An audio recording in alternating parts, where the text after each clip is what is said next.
9वी 10वी 11वी 12वी सायन्स नीट JEE CET नाटा अशा सर्व स्पर्धा परीक्षांसाठी नंबर 1 चा पर्याय म्हणजे विटा मध्ये लोकप्रिय ठरलेली अकॅडमी आता तासगाव मध्येही Shri Rajalakshmi royal academy of science Tasgaon. इथे मिळतो number 1 result, number 1 teaching quality, 3D animated video lectures, live organ biology workshop, number 1 infrastructure, AC, digital classroom, library, study room, expert lectures from various fields, educational tours, exclusive workshop for personality development, Olympiad exam, foundation course, लाखो रुपयांची scholarship आणि दत्तक योजना ही आपल्या पाल्याच्या उज्ज्वल भविष्यासाठी आजच प्रवेश निश्चित करा।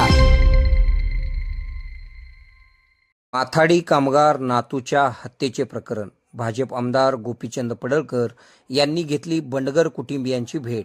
सांगलीमध्ये माथाडी कामगार नेते यांच्या नातवाच्या खुनाची घटना गुरुवारी घडली होती। या घटनेनंतर भारतीय जनता पार्टीचे आमदार गोपीचंद पडळकर यांनी माथाडी कामगार नेते बाळासाहेब बंडगर यांच्या कुटुंबियांची रात्री भेट घेऊन सांत्वन केले। गुरुवारी बंडगर यांच्या घरात घुसून संशयित निलेश गडदे व त्याच्या साथीदारांनी घुसून गोळीबार केला होता। यामध्ये बंडगर यांचा 14 वर्षीय नातू वेदांत बंडगर हा ठार झाला होता। या घटनेने संपूर्ण सांगली जिल्ह्यामध्ये खळबळ उडाली होती।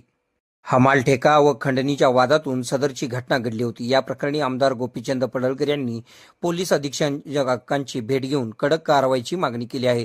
त्यानंतर पडळकर यांनी बंडगर कुटुंबियांची भेट घेऊन सांत्वन केले। यावेळी आमदार गोपीचंद पडळकर यांनी दिलेली प्रतिक्रिया पुढे पाहूया। के मराठी न्यूज नेटवर्कसाठी सांगली प्रतिनिधी। उचलावी अशा पद्धतीची भूमिका मी माननीय SP साहेबांजवळ मांडलेली आहे। कारण हा प्रकार जतमध्ये घडला आणि हे सगळे लोक एकाच गावातले आहेत, नात्यागोत्यातले आहेत आणि हे प्रकरण सातत्यानं वाढायला लागलेले आहेत।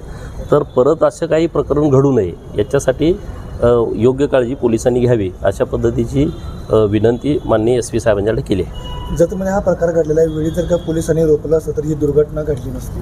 बरोबर आहे। जत मध्ये जर हे सगळं शांततेत सगळा विषय मिटला असता किंवा कारवाई झाली असती तर हे पुढचं जे प्रकरण झालं मुलाचं मर्डर होण्याचं ते मर्डर झाला नसता अशी भावना आम्ही इथं मांडलेली आहे।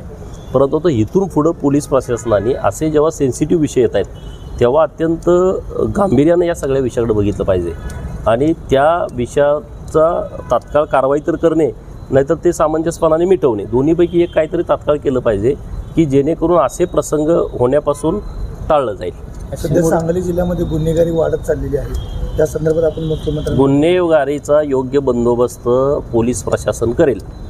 त्यामुळं माननीय मुख्यमंत्री महोदयांना आम्ही सोमवारी हे सगळं कानावरती घालतोय।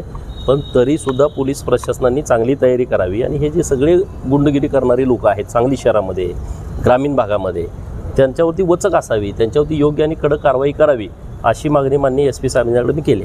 कुठेतरी पोलिसांनी आता ॲक्शन मोड येण्याची 100% ॲक्शन मोडवरती आलंच पाहिजे पोलिसांनी आणि असं नाहक लोकांचं बळी जाणं हे आपल्यासाठी योग्य नाही, चांगलं नाही आणि त्यामुळं एकदम कडक पाऊल पोलीस प्रशासनानं उचलावं अशा पद्धतीची भूमिका आमची आहे आणि ती आम्ही आता इथं मांडलेली आहे। जतच्या पोलिसांनी खुश खबर, मूळव्याधीचे आधुनिक उपचार आता आपल्या कवठेमहांकाळ शहरामध्ये उपलब्ध सुविधा, आधुनिक लेझर मशीन, दुर्बिणीतून तपासणी, ऍडमिटची गरज नाही, पोट विकार, बुद्ध विकार यावर आयुर्वेदिक उपचार व सल्ला, मूळव्याधी शर, भगंदर, पायलोनायडल, सायनस यावर लेसर व आयुर्वेदिक खात्रीशीर उपचार, हार्निया, अपेंडिक्स, कान, नाक, घसा व स्त्रीरोग चिकित्सा, गर्भाशय काढणे इत्यादी सुविधा आता आपल्या कवठेमहांकाळ शहरामध्ये डॉक्टर आलमगीर मुजावर यांच्या आशीर्वाद हॉस्पिटलमध्ये उपलब्ध। आमचा पत्ता दत्त मंदिर, जुना Agalgaon road, Kolekar petrol pump शेजारी, कवठेमहांकाळ।